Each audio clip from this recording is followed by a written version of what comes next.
What's up, y'all? Welcome back to Sports Seriously. All right, so Charles, the NBA Finals are here, and we know both teams made it this far due to their tireless hard work and dedication to the game, and that same thing could be said about the folks who keep NBA Twitter thriving all season long. From the all-encompassing trolls to the legion of LeBron defenders, this is the pinnacle of their season as well. And that said, you know we have to play a little NBA Twitter verified, and we can't do that without our buddy for the win writer and host of Special Delivery, Mike Sykes. Thank you for joining us, Mike. All right, guys, so you obviously know how this works by now, but for the first-time watchers, we are going to pull some of the best NBA-related tweets, and Mike and Charles will tell us if the comment is on point or misses the mark, in this case, verified or not verified. So let's start off with a general topic here and see how folks on Twitter are feeling about the series itself. So first off, and I love this one, we have 90-year-old Dan Rather out here hyping up the crowd saying, no matter who you root for, if you're a basketball fan, this Celtics-Warriors matchup could be epic. So okay, Dan, we didn't see you're a Hoops fan, but another user had to say this. A Celtics versus Warriors finals is what the NBA needs. Two franchises where the core guys actually got drafted by the team they're on. Okay, so Mike, let's start with you. Verified or not, of all the potential NBA finals that could have materialized, this one is great and NBA fans should be excited. I'm going to say that's verified, but with a caveat though. I feel like the whole built not bought thing is kind of overrated. Like, I don't care if like you sign your team through free agency or you draft them. Like, as long as they're good and as long as they make it to the finals and give me a good finals, like, I really don't care how it's put together. I just want to see good basketball. So, yeah, this is the finals that we need. This is the finals that I think is probably the best matchup that we were going to get. But, like, I don't know. Miss me with that whole build not bought. Okay, next up, it's time to go to the deepest, darkest depths of NBA Twitter. Yes, I'm talking about Lakers Nation. And Lakers, you may ask, why are we talking about them? Well, because they hilariously find themselves between a rock and a hard place, having to choose between rooting for the Celtics, who, you know, they don't like, or the Warriors, which is difficult because the Lakers fan base is now composed of millions of LeBron James devotees who followed him to La La Land and still carry wounds from NBA Finals past where the Warriors hurt their precious king.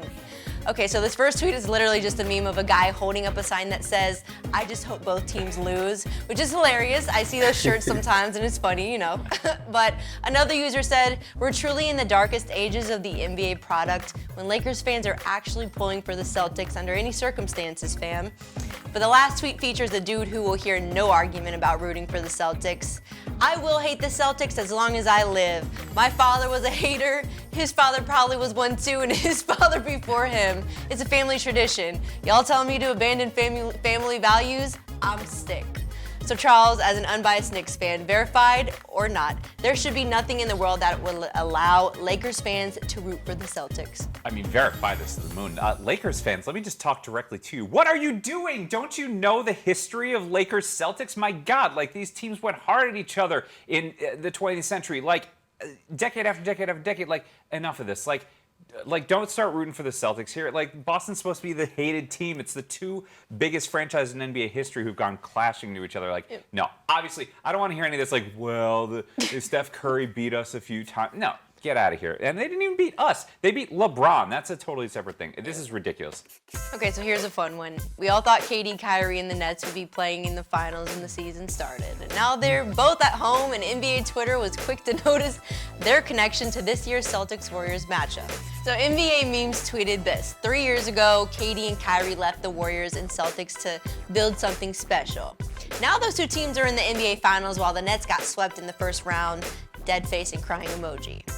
And one comment sums it up well, quote, everyone but Nets fans right now, unquote, and the gif of Shaq laughing hysterically. So Charles, verified or unverified, do you think Kyrie and KD would have been better off staying with their former teams rather than joining up in Brooklyn? All right, here we go. We're going to have some fun with this, okay? So I'm going to say verified. Ooh. Here's the caveat, because we're talking about caveats, you know, a little bit here. I'm going to say Kyrie should never have joined the Celtics, but let's send him back to the Celtics where things were a disaster. So that part is unverified, but let's go even farther back in time. Like, I want Kyrie back with LeBron. Can we just go back in time for that? Because Kyrie proved in Boston he tried to be the alpha dog, and he was not the alpha dog. So that is what ended up getting him to Brooklyn, which we know has turned into a disaster. And KD, man, he should have stayed with the Warriors. Like, I know he got injured, all of that, but the idea of KD on the Warriors, like, oh, can you imagine how many championships they're going to win? Like, what a disaster. Yes. All right, Sykes, same question for you. Verified or unverified, are Kyrie and KD watching this finals with any regret? I don't think they have any regret, but I would say that it is verified in that I do think that specifically Kevin Durant kind of made a mistake leaving Golden State. I mean, that was literally the perfect situation.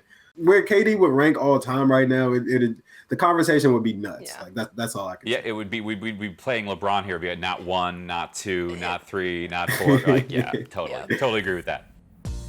Thank you so much for joining the show, Mike. Joining Charles and I next is a 3-time NBA champion and former Chicago Bulls point guard, the Kid, BJ Armstrong. So stay tuned after the break.